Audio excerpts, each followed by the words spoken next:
Ayo, and what is up, gang? Thank you so much for checking out Sledgehammer TV tonight. It is Rusev Day once again, and we are here to talk about this week's edition of the Mixed Match Challenge. Week number 5 is in the books, and we are going to take a little look ahead at the final matchup in the first round of this tournament right here and right now on the newest, fastest rising podcast in all of YouTube, baby! The Sledgehammer Wrestling Show. So let's do it.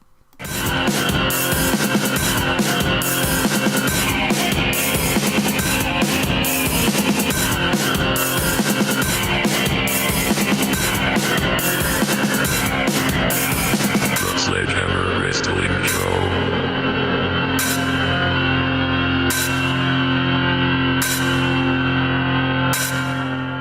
All right, wrestling fans, thank you so much for joining me. My name is Nick Nightmare. Along with me, as always, is my loyal companion, my trusty tag team partner, and the World Heavyweight Champion of Microphones, Blue the Snowball, and we are here with our ongoing coverage of the Mixed Match Challenge Tournament, week number 5, featured Ravishing Rusev Day. Rusev and Lana going one-on-one, going up against Bayley and Elias.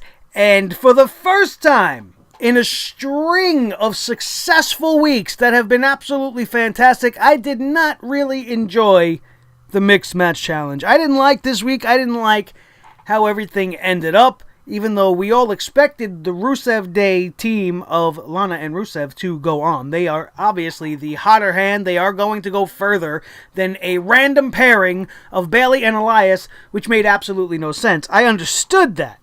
What I don't understand is how you can have Bayley beating Sasha Banks in a very good match on Monday Night Raw, and then merely 24 hours later have her take the pinfall to a green grass rookie that's so bad that I can't even say words. That is making me mess up on what I want to say. Lana has not progressed at all. I don't see any wrestling ability growing. I don't see anything positive with Lana's in-ring action. I don't see anything positive with Lana at all in this pairing with Rusev, because I believe Lana is trying too hard. You know when you see an actor who's just acting too hard to be convincing? That's Lana. The way she's screaming Rusev Day, and the way she's screaming Crush, the way she's just coming off, I think she's just trying so hard to be on the same level as her husband and everybody else that is just coming off very, very cringe. I feel embarrassed for her. You ever get that feeling like you're watching somebody make a jerk of themselves and you just feel totally embarrassed and you just want every fiber of your being to tell them, please just stop screaming. Stop screaming. Stop trying to be whatever it is you're trying to be. Be Lana. Be the Lana that was with Rusev then. Speak eloquently. Be fierce.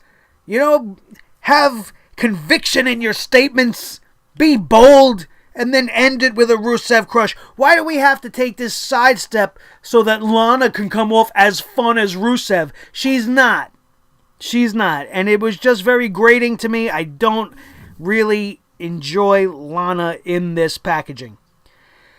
As far as Bayley and Elias go, I definitely expected more than what we got.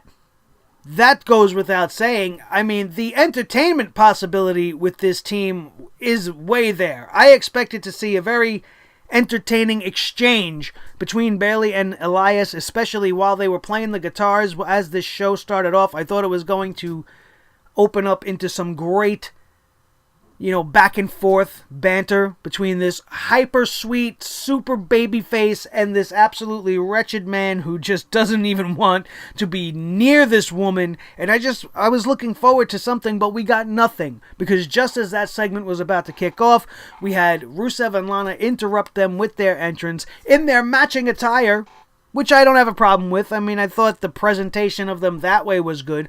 But Lana flexing like Rusev and doing the whole crash. And Lana is the best, Lana number 1. it gets annoying after a while. Like, it's funny and it's great, but how much can you hear that, especially when we're trying to have a match here? And I understand that they were trying to follow suit and have fun, just like in the rest of the matches we had fun. I truly enjoyed every single matchup. This match, not so much. We didn't have much here. We had Lana looking like a broomstick in the ring, barely able to move, barely doing the best she could with her. We got some action with the guys in the middle, which was very good. Rusev and Elias are both fantastic. And in the end, the finish was just awful. You had the girls in the ring. You had Bayley setting up Lana in the corner for a belly-to-belly from the second rope. And then Lana just slips out from underneath, pulls Bayley off the second rope. She knocks her head into the turnbuckle, and that was enough for a 3 count. This is a woman, like I said, she was just going up against Sasha Banks on Monday Night Raw.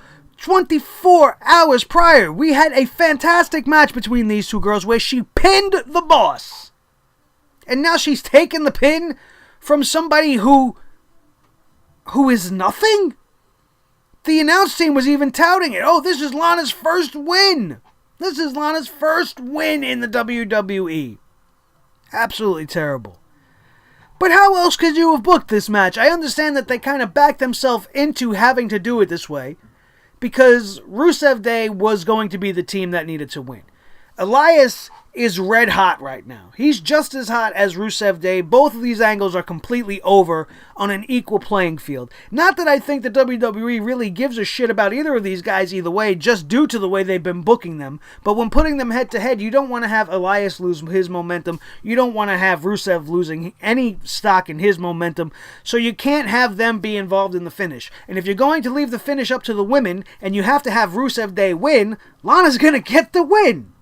I just think a clean pinfall after such a ridiculous maneuver was uncalled for. Why not have Lana go all out and get Bayley in the accolade? And Bayley forced to tap out because there's nobody to save her. Maybe Elias didn't care. Maybe he goes off and plays his guitar and he's watching her getting sunk in onto the accolade. Make it a little more intriguing. That was a shit finish. That was a terrible finish. I absolutely didn't like it, although I understand it. There was no other way to finish that match.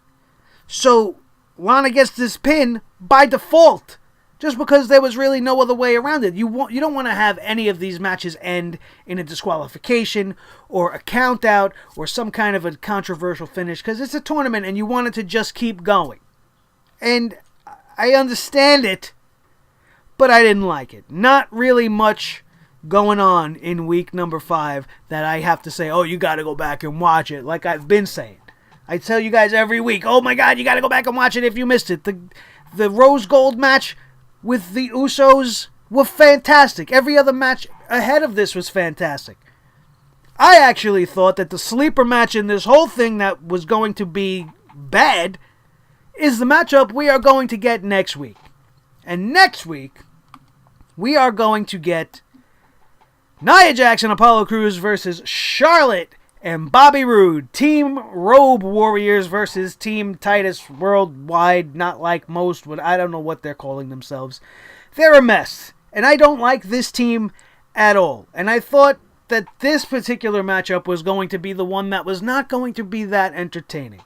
But after what I got tonight, I definitely have faith that this is going to outperform what I've seen on week number 5. Because when my expectations are low is when they blow me out of the water. My expectations were low throughout the entirety of this thing. But now that I had a matchup like tonight, which was this, which I forgot to pull up before, which is not the first time I've done this on the show, because I get so hyped that I get rolling and I forget to switch my screens. But tonight's match was underwhelming. Underwhelming. And look at the talent that is in this match. Elias and Rusev alone could have gave you guys way worth your money. But tonight we didn't really get that. It was more about the girls in this scenario and putting over Lana for whatever reason. Yeah, the couple of goofs in the crowd. Lana is the best. Lana #1 sign. And, I get it. It's fine. I don't really have a problem with it. But Rusev Day is not about Lana. And now they want to say, oh, it's officially Lana Day. Stop. Stop it. It's Rusev Day. It's Rusev Day, everybody. It's not Lana Day. Let's not have her steal her man's gimmick It's not going to work because she's not genuine enough and she's not likable enough on screen. Somehow Rusev has turned himself from a Russian bear that everybody was afraid of to a goofball babyface that everybody loves. And it's fantastic. It's a great transformation. The guy's being more like himself. And Lana is not really a part of that. Even though they're husband and wife, she's not a part of that character that's developing. It's something he was doing on his own. They're not paired together anymore on the main roster.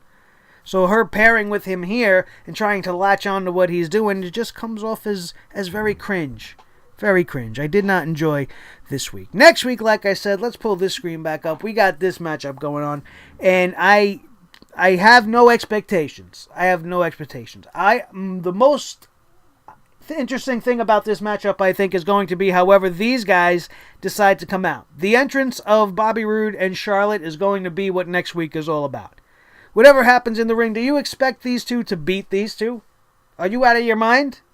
Yeah, you know we're talking about Nia Jax, but then we got Apollo Crews. Neither one of them are being booked in the proper way on Monday Night Raw. I have no reason to believe that this team is going to advance any further. Apollo Crews is essentially going to be nothing regardless of what happens here. They had the chance to do something with him by maybe putting him in the Elimination Chamber, because it doesn't matter who's in the Elimination Chamber because it's going to Roman. We all know that. We've talked about that.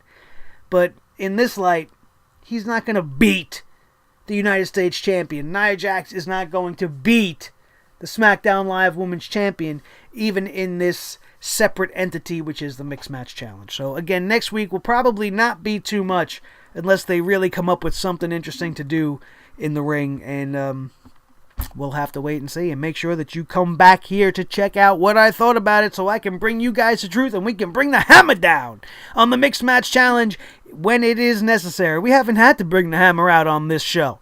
The Mixed Match Challenge review show has been nothing but positive. No hammers. But tonight, the hammer had to swing, man, because I just did not enjoy this show. And I have been enjoying it so much that the fact that we did have this hiccup, which was inevitable, that something was going to disappoint us, just made it even worse for me. Because it's just been so good that for it to screw up now, just kind of like, oh, really? Well, maybe next week will be better. Maybe the end of this whole thing as we get along will be better.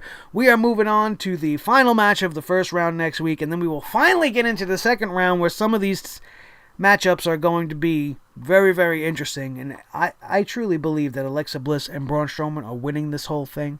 They're probably going to end up facing Asuka and The Miz in order to set up everything else going forward in WrestleMania season while being something completely separate in and of itself, as the Mixed Match Challenge has been said to be. Thank you guys so much for checking this out.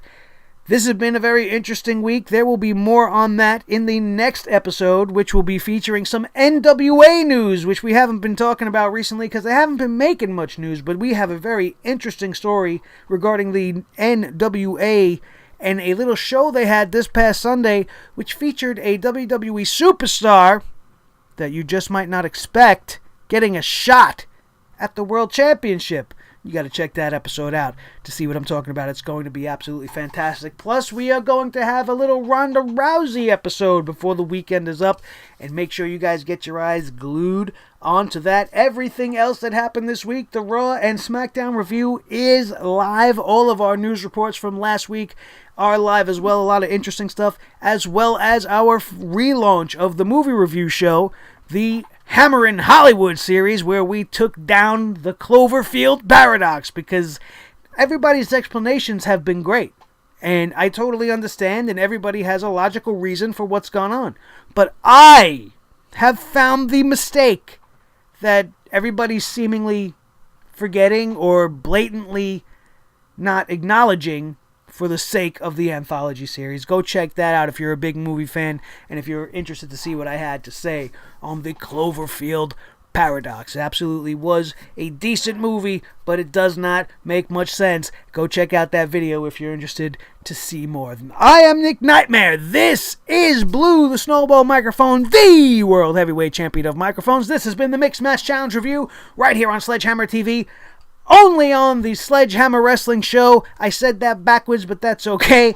Make sure you follow us on Twitter at Nick Nightmare. Check us out at Facebook. The Sledgehammer Wrestling Show fan page is there for you to join. 2 fantastic ways to keep tabs on everything that's going on in the channel. But the absolute best way that you can follow us is to subscribe. And do not forget to drop kick that thumbs up. Let the world know that you like what's going on here on Sledgehammer TV. And share this video with all your friends.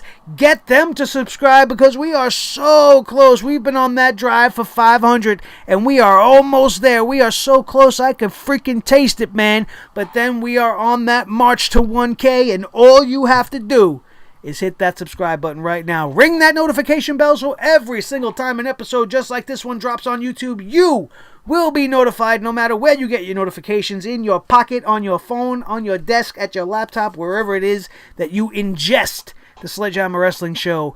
You will be notified. All you have to do is ring that bell next to that word that says subscribe once you join the family here at the Sledgehammer Wrestling Show. That is going to do it, and we are out of here, and we will see you next time right here on the Sledgehammer Wrestling Show. Only on Sledgehammer TV, right here on YouTube.com. Thank you guys so much. I love you so much. Rock and roll.